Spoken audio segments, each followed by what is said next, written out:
আরে রাখ, এই তরমুজ প্রণালী দিয়ে খুব যাতায়াত করছো। আর না, আরে একটা জাহাজও যাইতে দিন না। এতদিন ক্ষমতা দেয় নাই আর দুর্বল ভাবছ। গেট আটকে দে চালু করে।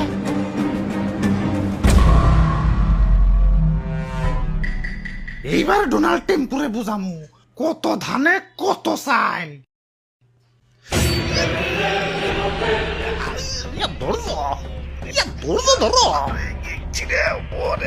আরে দাদু আমগো দেশের কি হয়েছে এমন করতেছে কেন?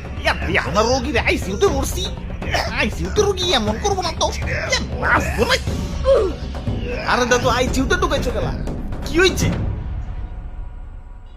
কি হয় নাই এটা কও। এমনিতেই দেশের স্বাস্থ্য খুব একটা ভালো থাকে না। তার মধ্যে ইরান আমেরিকার মারামারি, আবার তার উপরে কি জানি হরমুজ নাকি তরমুজ প্রণালী।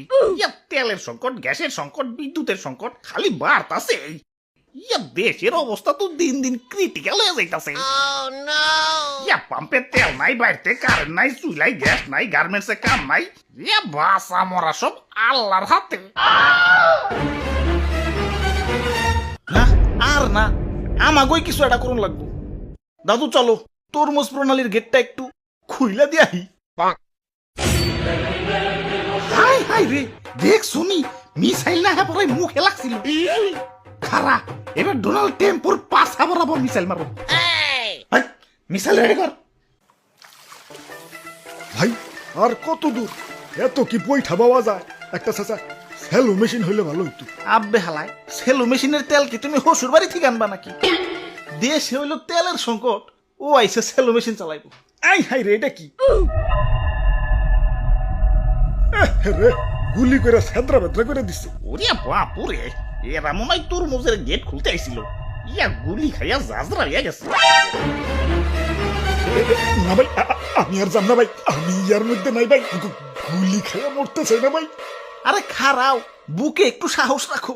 এত দূর হ্যাঁ ঘুরে যাম নাকি? আরে রাখ, জেনে আসো সে নেই বেরেক দে। এক পা সামনে গেলে গুলি করে বুক ঝাঁঝরা করে দিবি।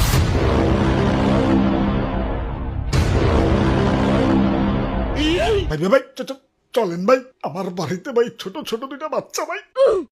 ঠিক আছে, আমরা এক পাও আগাবো না। তুমি খালি গেটটা একটু খুইলা দেও, আমাকে ওই যে তেলের জাহাজ গিলে একটু আইতে দেও। দেশের কন্ডিশন খুব একটা ভালো না। আইসিউতে ভর্তি করে দিয়েছি। তখন তো সাহস কম না, এই হরমুজে খারায় গেট খোলার স্বপ্ন দেখো। গেট খোলা তো দূরে থাক, এই সীমানার ভিতরে যারা আইছে তারাই খতম হয়ে গেছে। ওই যে দেখ তখন